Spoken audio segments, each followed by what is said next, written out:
Hi everyone. Throughout this course, I have gained a deeper understanding of leadership and how it applies to both my personal and professional life. Today, I will share some of the key concepts that impacted me the most, including my leadership philosophy, personal charter, approach to change, and the leadership principles that I have observed in others. One of the biggest insights I gained from this course was understanding how the fear of rejection can affect leadership. Before taking this course, I did not always recognize how much this fear influenced my decisions. I often worried about whether people would agree with me, approve of my ideas, or think positively about my leadership. And as someone who values relationships and wants others to feel supported, I sometimes avoid difficult conversations or hesitate to share my opinions because I do not want to disappoint others. This concept stood out to me because leadership often requires making decisions that not everyone will agree with. I learned that being a leader does not mean everyone will always approve of what you do.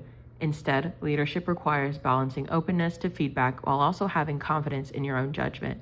This is something I continue to work on, especially in my role as a graduate assistant when supporting students, making decisions, or helping guide student organizations.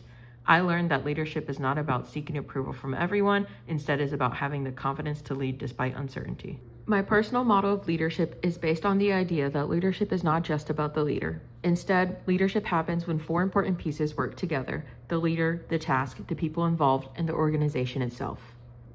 First, there is the leader. As a graduate assistant in the honors program, I bring my own values, experiences, and leadership style to my work. I try to be supportive, approachable, and focused on helping students succeed. The second part is the task. Every leadership situation has a goal or challenge that needs to be addressed. Different tasks require different approaches, so I have to be flexible in how I lead. The third piece is the people involved. The students I work with all have different personalities, strengths, motivations, and experiences. Some students need more guidance, while others prefer more independence. The final piece is the organization. The honors program has its own expectations, policies, culture, and goals. These factors shape how decisions are made and what resources are available.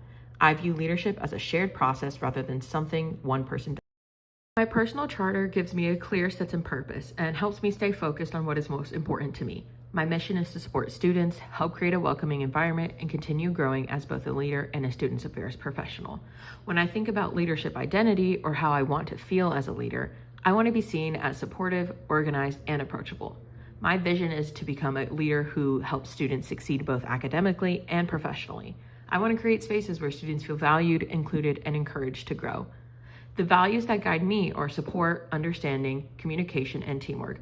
I believe strong relationships are built through listening and empathy.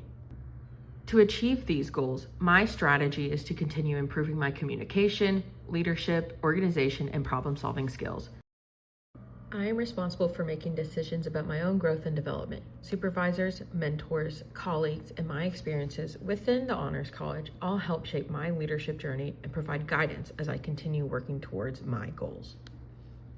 When I think about my internal life stream, the moments that stand out the most are at times when I am creating something. Whether it is art, music, a video, or another creative project, I experience a sense of flow where time seems to disappear. I become fully focused on what I am doing and everything feels natural and effortless.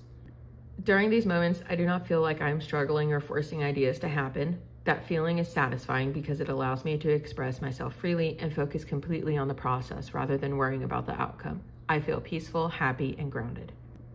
I'm willing to work for experiences that feel fulfilling and meaningful. I understand that growth often requires overcoming challenges and stepping outside of my comfort zone. However, I am willing to do that because I know the sense of fulfillment and purpose is worth it.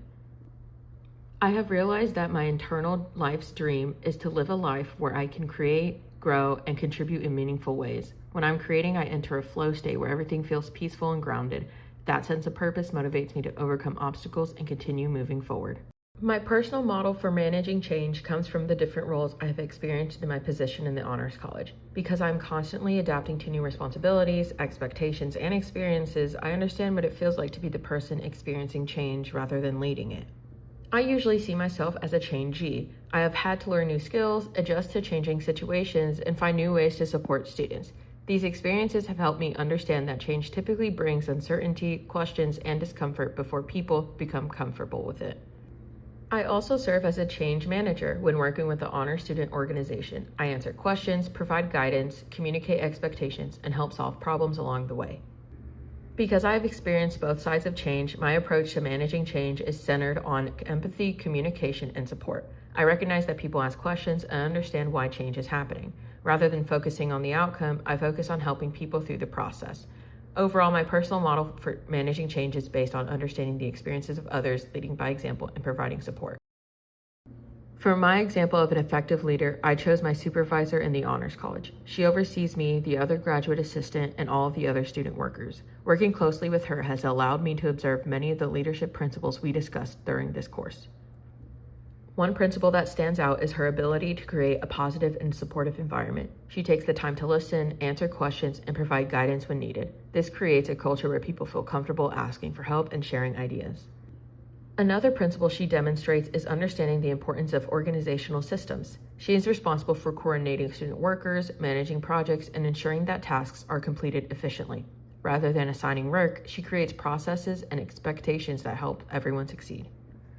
Overall, my supervisor demonstrates various of the leadership principles discussed in this course. Observing her leadership has helped shape my own understanding of what effective leadership looks like and has given me qualities that I hope to continue developing throughout my entire career. In conclusion, this course helped me better understand who I am as a leader and who I hope to become. The concepts we explored strengthened my confidence, clarified my values, and provided tools that I can use throughout my career.